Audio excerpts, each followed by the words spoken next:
네, 정확한 대선 예측을 위해 돗자리를 깔았습니다. 돗자리 시즌2로 돌아온 정치부 기자 곽우신입니다. 일반적으로 대선 아니면 선거 등을 읽을 때 많이 이야기하는 게 세 가지입니다. 구도, 이슈, 인물.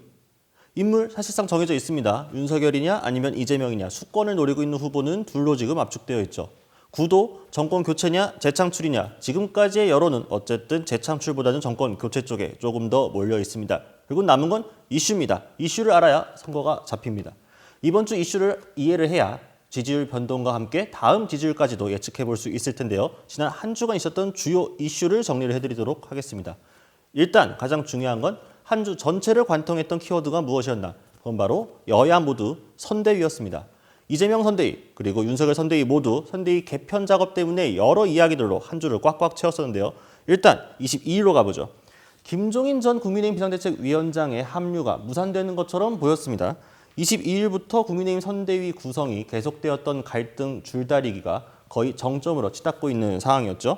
그리고 국세청이 종부세 고지서를 내게 되면서 종부세 폭탄이다, 보수 경제지, 여론이 상당히 좋지 않았습니다. 23일로 가볼까요? 전직 대통령 전두환 씨가 사망했습니다.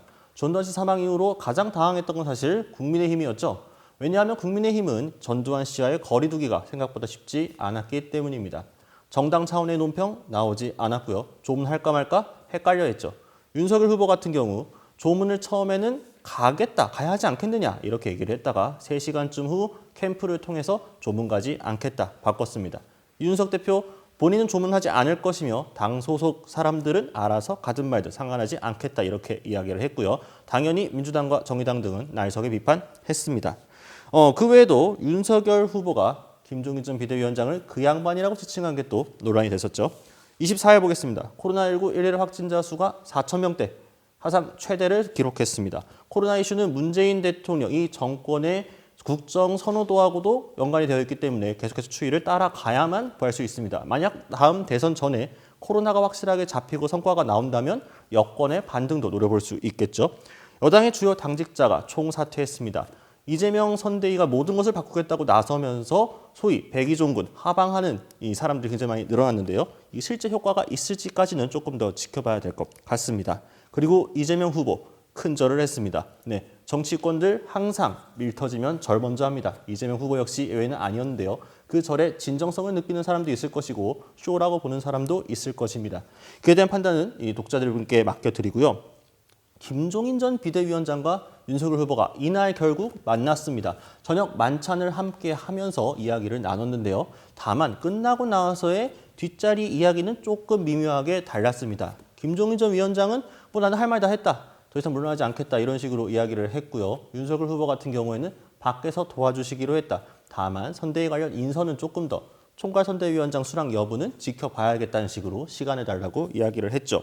하지만 일이 바로 그 다음 날 터졌습니다. 윤석열 국민의힘 후보 측 관련 익명의 선거 관계자들의 기사들이 자꾸 나오게 되면서 김종인 전 위원장을 자극한 것이죠. 김종인 전 위원장 이날 소위 주접 발언으로 많은 뉴스를 타게 되었습니다. 양측의 갈등이 거의 최고조로 이르게 되었고요. 윤석열 후보 역시 더 이상 김종인 전 위원장을 언급하지 않는 쪽으로 정리를 하기 시작을 했습니다. 이 당시 한국은행 기준금리 인상 등의 경제 이슈도 있었는데요. 기준금리 인상은 결국에는 대출 이자, 지금 가계대출이 상당히 높은 상황에서 부동산 등 끼고 영끌한 세대들에게는 상당한 부담으로 작용할 수밖에 없습니다. 이 이슈 한번 체크해 보시고 가면 좋고요. 마지막 금요일입니다. 국민의힘 선거대책위원회가 결국 김종인 원톱 없이 개문발자 시작했습니다. 총괄선대위원장 산하에 있는 총괄선대본부장들을 선대위원장 없이 그대로 임명을 해버린 건데요. 6명의 인선은 이미 여러 번 기사가 나왔으니까 확인을 해보시면 됩니다. 다만 이 6명들이 원래는 총괄선대위원장 밑에 있어야 되는데 총괄선대위원장 없이 갔다? 이거 혹시 김종인 패싱 아닌가? 이런 의혹이 들 수 있다는 거죠. 후보 측에서는 김종인에게 사전에 허락 맡았다, 양해를 구했다 이렇게 이야기를 했고요. 김종인 전 위원장은 물어봤더니 나랑은 상관없다라고 거리를 두었습니다. 그리고 이재명 후보 메타버스, 매주 타는 민심버스죠. 호남행을 결심을 했습니다. 26일부터 27, 28일까지 3일 동안 호남을 나섰고요. 당연히 그 목적은 최대 지지층 결집 구조인 호남에서 다시 한번 자신의 지지층을 끌어모으기 위한 행보였습니다. 굉장히 날선말도 많이 했고요. 특히나 주목받았던 건 과연 이낙연 전 대표가 이 일정에 함께 할 것인가, 중간에 만남이 성사될 것인가 이었지만 결국 녹화 시점 오늘까지 양측의 만남은 성사되지 않았습니다. 원팀은 국민의힘이든 민주당이든 모두 어려워 보이는 상황입니다. 코로나 위중증 환자, 사망자 역시 최다 발생으로 여권에 여전히 악재가 발생하고 있습니다. 그리고 특정 날짜를 언급하지 않았지만 이번 주에 구도에 관련될 수 있을 만한 상당히 중요한 이슈가 하나 있었습니다. 바로 안철수 국민의당 후보 그리고 심상정 정의당 대선 후보 사이에 혹시 쌍특검 제안을 연대로 해서 서로 제3지대가 뭉치는 거 아니냐 이런 지적이 있었죠. 양측이 지난주 한 주 동안 굉장히 여러 번 교감하는 모습을 보였고요. 이번 주부터 그 만남을 본격화한다고 했습니다.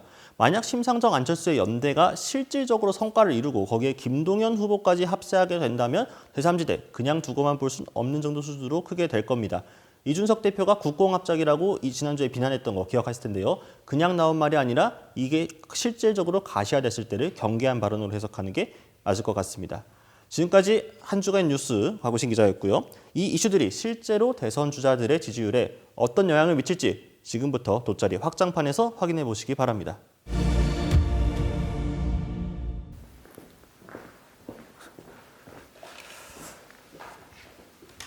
본격적으로 여론조사 결과를 살펴보기 위해서 오늘 정말 귀한 분 모셨는데요. 더불어민주당의 전재수 의원님 함께하고 계십니다. 안녕하세요. 네, 반갑습니다. 네. 워낙 이런 자리 많이 오셨으니까요. 그렇죠. 네. 여기저기 종횡무진 활약하고 계신데 저희가 이 돗자리 시즌2 첫 회거든요, 오늘. 한번 저희 그래도 구독자분들께 인사 한번 부탁드리겠습니다. 정치를 보고 또 대통령 선거를 보는 그 관점에 조금이라도 도움이 될 수 있도록 좋은 분석할 수 있도록 최선을 다하겠습니다. 저희 오마이뉴스가 이제 리얼미터에 의뢰해서 한 달에 2번씩 격주로 대선 여론조사 추이를 꼭 살펴보았습니다. 이번 주에는 저희가 원래 하던 여론조사 방식을 조금 바꿨습니다. 일단 격주로 하던 것을 매주로 바꿨고요. 이틀 정도로 집중해서 하던 거를 월, 화, 수, 목, 금 평일 5일 동안 하게 되었습니다. 그래서 하루에 몇백 샘플씩 모아서 한 주의 총량을 보는 식으로 조정을 했는데요. 결과적으로는 이제 하루하루 너무 튀는 거를 조금 일일 변동량을 좀 잡으면서 주간 추이를 좀 따라가는 쪽으로 조금 방향을 바꿔보았습니다. 그래서 저희가 지금 첫 조사를 해서 그 결과가 제 손에 이렇게 있는데요. 저희 조사를 결과 한번 보면요. 이제 오마이뉴스가 의뢰해서 리얼미터에 조사를 의뢰했습니다. 2011년 11월 22일부터 26일 5일 동안 실시한 조사고요. 예, 자세한 사항은 중앙선거 여론조사 심의위원회 홈페이지를 참조할 수 있는데요.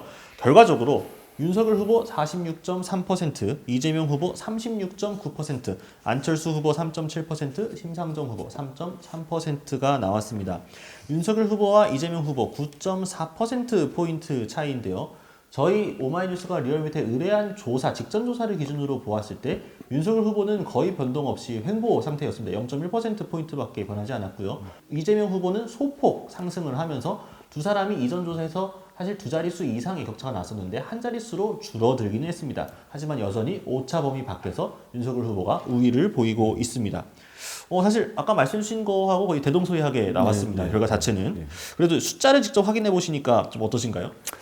사실은 이제 여론조사는 이제 숫자보다는 추이라고 그러지 않습니까? 이제 과연 이 추이가 지금 경향성을 띠고 있냐, 그렇지 않냐로 우리가 볼 필요가 있는데 지금 여전히 오차범위 바깥에서 뒤지고 있는 그런 경향성을 지금 2주 이상 지금 보이고 있습니다. 그런 측면에서 우리 민주당의 이제 대선 캠페인이 과연 지금 적합하게 이루어지고 있느냐, 이 부분을 우리가 최근에 여론조사를 통해서 좀 봐야 된다 그렇게 생각을 하고 있고 지금 리얼미터 여론조사는 거의 10% 가까이 오차범위 바깥에 한 9.4% 10% 가까이 이제 뒤지는 걸로 나오는데 아마 다른 여론조사들 보면은 오차범위 내에 접전을 벌이는 여론조사도 상당히 있습니다. 그런 측면에서 볼 때 메타버스가 상당히 좀 이제 영향을 좀 미치고 있다. 이 메타버스를 뛰어넘는 선거 캠페인 또는 메타버스를 이어받을 수 있는 선거 캠페인도 저희들이 좀 고민해야 되지 않을까 이렇게 보고 있습니다. 더 많은 콘텐츠들로 좀 채워나가야 되겠다 그런 과제들은 좀 있습니다. 저희가 이제 일간별로 조금 보았을 때 이슈들과 함께 정리를 조금 해보려고 하거든요. 윤석열 후보와 이재명 후보 사이의 격차가 가장 적었을 때는 화요일. 공교롭게도 전직 대통령 전두환 씨가 사망한 날이었습니다. 네, 이날이 가장 6.7%포인트로 지지율 격차가 가장 적었고요. 그 이후로 이재명 후보는 이제 평이하게 가는 것 같다가 목요일을 기점으로 금요일 날까지 2%포인트 가까이 오르게 되었습니다. 살짝. 요 사이에 있었던 게 이재명 후보의 사과, 성찰 약간 이런 메시지가 아니었나 싶고요. 또 중간에 이 목요일 날 같은 경우 굉장히 격차가 큰데 윤석열 후보가 48%로 치고 올라갔던 이 날은 바로 국민의힘 선대위가 김종인 전 위원장 없이 개문 발차를 선언했던 그 날이었습니다.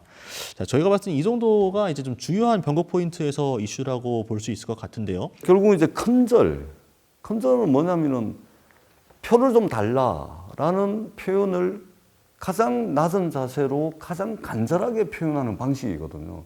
이것이 먹혀 들어갔습니다. 그러니까 이재명 후보에게 일은 참 잘하고 추진력도 좋고 일을 하면은 실적을 내는데 그런데 왠지 독해 보이고 왠지 고집이 있어 보이거든요. 근데 큰절을 하더란 말입니다. 그러니까 이제 어떤 분들은 쇼다 뭐 그럴 수도 있는데 근데 이미 지지난주부터 성찰과 반성과 사과의 행보가 계속해서 이어져 오는 와중에 큰절이 나온 것이거든요. 그리고 이제 윤석열 후보 입장에서는 이제 선대위 구성을 가지고 피곤한 논쟁을 지리하게 해왔죠. 굉장히 오래 했죠. 네, 굉장히 오래 했죠. 도대체 김종인이 뭐길래? 대한민국 정치에서 김종인이 뭐길래? 근데 이제 일단락이 되었습니다. 어떻든 김종인 위원장은 합류를 하지는 않았지만 어떻든 김병준 체제로 이제 시작을 했기 때문에 그것에 대한 피로도가 이제 낮아지면서 말하자면 윤석열 후보가 이제 48% 가까이 이제 올라온 측면들이 있겠죠. 사실 조금 뒤에도 여쭤보려고 했는데 말이 나온 김에 좀 여쭤보려고 합니다. 사실 김종인 효과라고 불리는 이거 국민의힘만 덕봤던 건 아니었거든요. 과거 민주당도 사실 관계가 없진 않지 않았습니까? 인연이 있긴 있었는데 물론 그 평가는 좀 다를 수 있을 것 같습니다. 어떻게 보시나요? 저는 이제 평가가 좀 박한데요. 네, 잘 알고 있습니다. 근데 이제 김종인 위원장이 그런 거는 있습니다. 그러니까 1940년생이거든요. 우리나라 나이로 하면 82살이죠. 그럼에도 불구하고 외신을 매일 챙겨봅니다. 외신도 챙겨보고 사설도 꼼꼼하게 봅니다. 늘 학습하고 배우다 보니까 늘 새로워집니다. 그런 측면에서 정무적 판단과 감각이 굉장히 뛰어납니다. 그렇기 때문에 아주 임팩트 있는 메시지들을 많은 말을 하는 것이 아님에도 불구하고 기억에 남는 또는 기자분들이 기사를 쓸 때 소위 말해서 야마를 뽑아낼 수 있는 한마디 톡톡 던지는 게 그게 공부하지 않으면 안 되는 거거든요.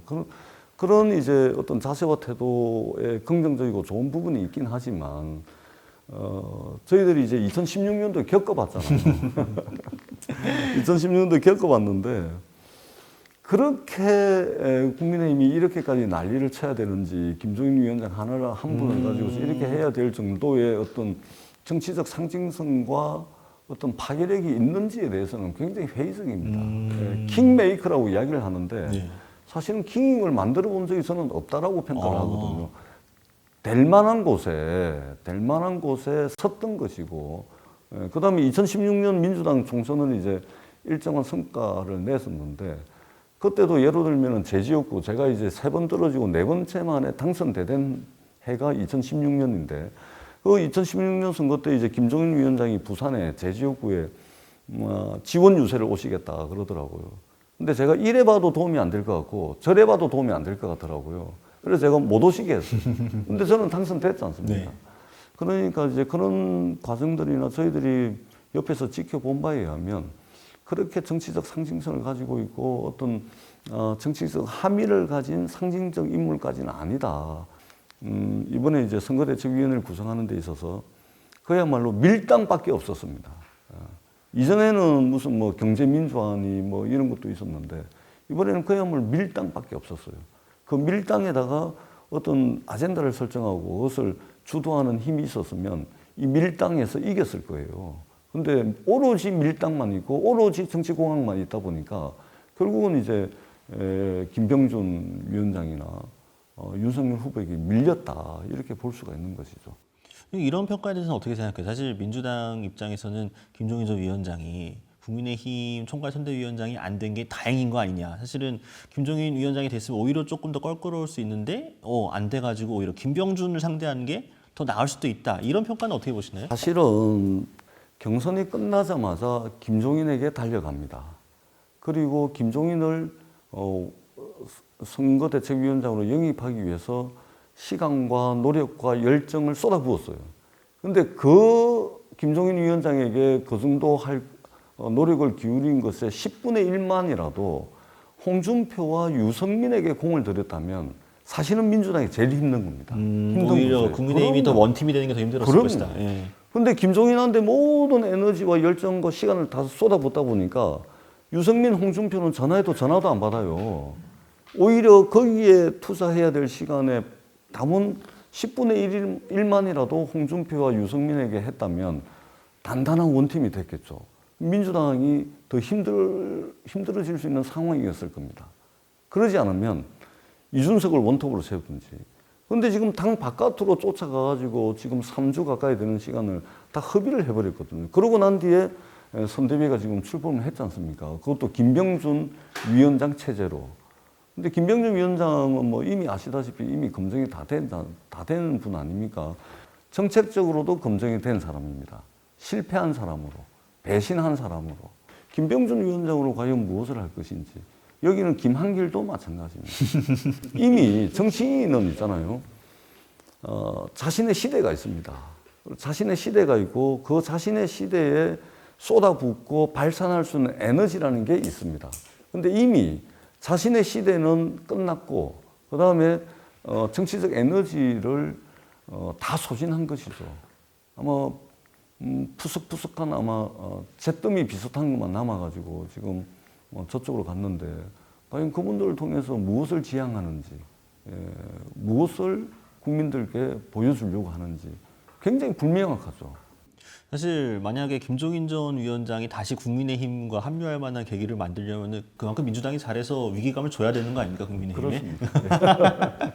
그런 계기가 또 만들어지는지 한번 봐야 될 것 같고요. 저희가 이제 여론조사 관련 이슈를 많이 얘기를 했는데 안에를 조금 들여다보겠습니다. 사실 지역별, 세대별 이런 것도 좀 중요하니까요.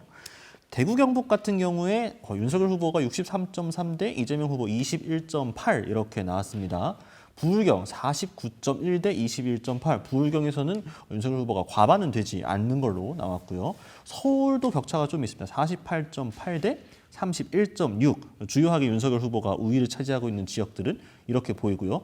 반면에 이재명 후보는 광주 전라 호남에서 60.4 대 21.4. 요 정도를 제외하면 일단 지역적으로는 크게 우위를 보이는 것이 없는 것 같습니다.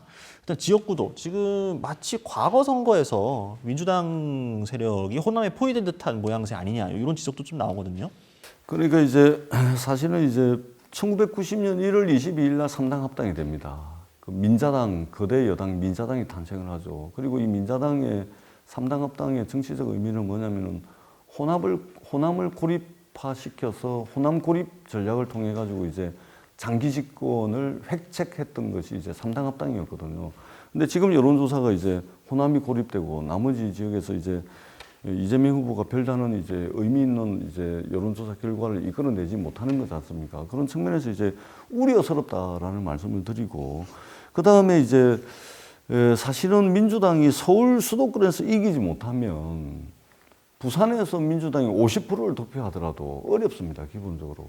유권자 이제 숫자로 이제 비교를 하면 그렇거든요. 그래서 민주당은 이재명 후보는 서울 수도권에서 반드시 이겨야 되거든요. 근데 쉽지가 않은 상황입니다. 왜 그러냐면 이제 부동산 문제 때문이거든요. 그래서 이제 저희들이 부동산 정책을 이제 많이 준비를 하고 있는데 결국은 이 지금 뭐 집 없는 분들은 또 집을 가져야 되고 또 집을 가지고 계신 분들은 급격하게 집값이 하락하는 것에 대한 불안감을 막아줘야 되고 부동산 시장에 많은 이제 문제점들이 있고 문재인 정부의 부동산 정책이 이제 일단은 실패한 것으로 이제 평가를 하지 않습니까? 그러면은 이렇게 실패한 부동산 정책을 그러면은 누가 잘할 수 있을 것 같냐? 이 국면으로만 넘어가면 서울 수도권은 민주당이 해볼 만하다. 사실 전통적으로 민주당이 그래도 수도권에서는 좀 강세를 보여왔었는데 이 수도권에서 밀리게 된 계기가 결국 수도권의 가장 민감한 문제였던 부동산 정책에서 부동산입니다. 이거에서 밀렸기 부동산입니다. 때문에 사실상 세입자든 집주인이든 그 어느 쪽도 민주당을 쉽게 지지하기 어려운 구도가 되어버린 게 조금 어려운 것 같습니다. 그래서 그거를 이제 확실하게 인정해야 됩니다. 확실하게 인정하고 근데 거기서 끝나는 것이 아니고 지금 부동산 정책이 실패하고 많은 문제점들이 있는데 과연 그러면 이걸 그대로 냅두고 갈 것이냐? 아니면은 이거 해결을 해야 되는데 지금 윤석열, 이재명 둘 있지 않냐. 그럼 누가 더 잘 해결할 거냐. 이 국면으로 우리는 빨리 바꿔야 됩니다. 그래서 부동산 정책 지금 아마 빠르면 이번 주, 늦어도 다다음 주 안에는 이제 부동산 정책을 이제 발표를 할 거거든요. 크게 아마 그럴 겁니다. 크게 이제 세 가지 측면인데, 첫 번째는 부동산 시장이 됐다, 그만해라 할 때까지 공급을 확대할 겁니다. 그리고 두 번째는 이번에 종부세 부과 대상에서도 1가구 1주택자에 대해서는 실수요자는 철저하게 보호하겠다. 그리고 세 번째, 정부 정책에서 다주택자라고 표현하는 것은 1가구 3주택자부터거든요. 물론 이제 조정 대상 지역에서는 1가구 2주택자부터 다주택자로 규정을 하는데, 그렇지 않은 지역에서는 3주택 이상자를 이제 다주택자라고 그러는데, 이 다주택자에 대해서는 이제 투기성 있는 다주택자는 응징하겠다. 요 세 가지 대원칙을 가지고서 지금 정책을 준비를 하고 있거든요. 그렇기 때문에 지금 여러 가지 부족하고 또 실패한 정책들 때문에 힘들어하는 국민들께 뭔가 좀 이제 부동산으로부터 좀 스트레스 덜 받을 수 있도록 그리고 조금 더 나은 집에서 살 수 있는 그런 희망을 이재명 후보가 제시를 할 수 있을 겁니다. 나중에 또 정책이 또 나오게 되면 한 번 더 모셔야겠네요. 구체적으로. 알겠습니다. 그 다음에 이제 이것도 잠깐만 보고 넘어가면 좋을 것 같은데요. 지금 여성 유권자들을 보았을 때 48.4 대 33.1%로 윤석열 후보가 조금 앞서고 있는 걸로 나오고 있습니다. 사실 여성, 특히 젠더 문제와 관련해서는 두 후보 모두가 완전히 자유롭지는 않다 이렇게 지적을 많이 받고 있거든요. 그런데 두 후보 다 비판받는 상황에서 굳이 따지자고 했을 때 그래도 윤석열 후보 측에 오히려 여성층이 더 많은 지지를 보내고 있는 것은 조금 의아한 거 아니냐. 오히려 국민의힘이 전통적으로 젠더 이슈, 페미니즘 이런 데 굉장히 좀 보수적이고 낡은 모습 많이 보이지 않습니까? 근데 민주당이 최근에 좀 못 따라가고 있는 거 아니냐 이런 지적도 좀 나오고 있는데요. 이재명 후보가 이제 여성들의 표심을 이제 당겨가고 있지 못하죠. 그런데 이제 이 형수 욕설에 이제 굳이 말씀을 하자면 이제 역사적 기원, 도대체 왜 이런 사태까지 갔는지 그 전 과정을 쭉 보면 가족사로부터 그다음에 이제 성남시정에 이제 개입을 하려고 하는 친형을 배제시키는 과정에서 나타난 이제 불행한 가족사 뭐 이런 거 아니겠습니까? 그 전 과정들을 좀 한번 좀 볼 수 있는 그런 이제 계기들이 국민들께 좀 여성분들에게 좀 주어진다면 이재명 후보를 좀 달리 볼 수 있을 거다 이런 생각이 들고, 결국은 지금 이제 윤석열 후보와 이재명 후보만 놓고서 이제 어떤 젠더 문제라든지 이런 걸 가지고 지금 윤석열 후보 쪽에 이재명 후보가 이제 득표를 못하면서 상대적으로 이제 윤석열 후보 쪽으로 이제 선택이 많이 가 있는 상황인데, 결국은 이거는 그동안 국민의힘이 추구해왔던 가치와 노선, 여성 젠더에 대한 가치와 노선, 민주당이 추구해왔던 젠더에 대한 가치와 노선이 저는 국민들께 좀 판단의 근거가 될 거라고 생각을 합니다. 알겠습니다. 저희가 이제 사실 그 초반에 다른 여론조사도 언급을 한번 했었는데 조금 사실 그 최근에 뭐 KSY라든가 한국갤럽이라든가 다른 데 여론조사들과 비교를 해봤을 때 저희 리얼미터 여론조사는 조금 더 격차가 있는 걸로 나왔거든요. 사실 요 근래에는 격차가 많이 줄어들거나 오차범위 아니거나 뭐 이런 조사들도 좀 있어가지고 좀 모멘텀이 만들어지고 있는 게 아닌가 이런 분석도 좀 있었는데 어떻게 보시나요? 일단은 만들어져 가고 있다고 봅니다. 일단은 제가 조금 전에 말씀드렸듯이 이번 우리 그 유권자들이 윤석열 후보가 좋아가지고 또는 윤석열 후보가 그동안 인생을 살아오면서 여러 가지 실적과 성과를 낸 것이 많아서 또는 미래 비전을 아주 구체적으로 잘 제시를 하기 때문에 윤석열 후보의 지지율이 높은 것이 아닙니다. 민주당에 대한 실망, 민주당에 대한 반감, 그 다음에 문재인 정부를 반대하는 사람들, 이 사람들이 결집돼 가지고 윤석열을 통해서 투영되는 것일 뿐이거든요. 사실 공교롭게도 저희가 이제 방송이 되는 날이 딱 대선을 100일 남겨둔 날입니다. 그리고 역대 대선들을 보게 되면 100일을 남겨두고도 뒤처지고 있던 후보가 뒤집는 데 성공한 것은 고 노무현 전 대통령이 유일했던 것으로 저희가 알고 있는데요. 이재명 후보 제2의 노무현이 될 수 있는 겁니까? 골든 크로스 언제쯤 가능할 거라 보시나요? 그러니까 이제 정치권에서는 너무나 많은 곳에다가 의미를 부여합니다. 그러니까 100일 남았을 때 여론조사가 선거 결과와 똑같더라. 너무 많은 의미를 부여합니다. 케이스 바이 케이스입니다. 그때 틀립니다. 특히 정치라는 것은 변동성이 엄청 심하거든요. 특히 한국 정치가 그렇죠. 그럼요. 그렇기 때문에 우리가 100일 남았습니다. 근데 이거를 정치적 시간으로 100일을 다시 계산하면 한 10,000일 됩니다. 10,000일. 예. 그렇기 때문에 굉장히 긴 시간입니다. 또 국면마다 큰 파도와 잔파도가 막 섞이고 얽히고 해가지고 어떤 결과를 만들어낼지 누구도 예측할 수가 없습니다. 민주당이 잘못한 거 이거 정확하게 사과하고 인정하고 대안을 제시하는 그런 이제 선거 캠페인을 할 것이고 그렇게 생각을 하고 무엇보다도 윤석열 후보도 또 상당히 또 실수를 많이 할 겁니다. 사실 과거 보수 정당이 했던 거를 보게 되면은 이명박 전 대통령과 박근혜 전 대통령으로 이어지는 그 시기에 정권이 재창출이도 마치 교체되는 효과를 누렸기 때문에 당시에 가능했던 게 있었거든요. 근데 이번 선거는 사실 그렇게 되면 안 된다라는 게 민주당 내의 주류 여론일 텐데 사실 그러기 위해 딛고 가야 될 상처들이 좀 없지 않아 있습니다. 민주당 원팀 아직 잘 안 되고 있다라는 지적도 나오고 있는데요.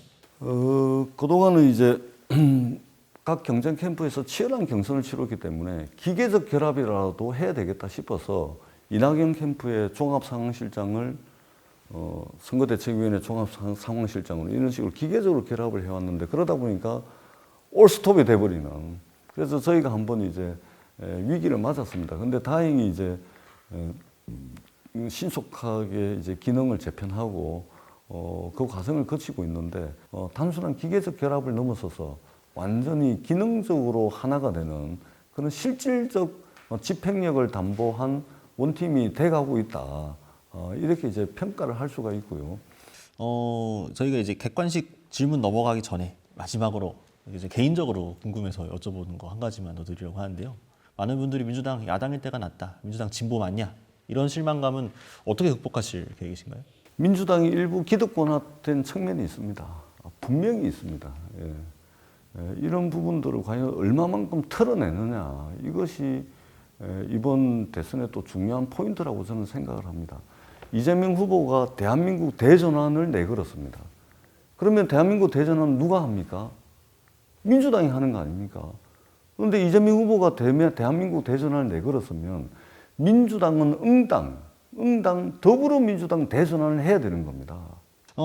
저희가 이제 마무리를 하면서 이제 주관식으로 얘기를 많이 했으니까요. 간단하게 이제 객관식 퀴즈로 마무리를 해보려고 하는데요. 질문 한 2가지 정도만 준비해봤습니다.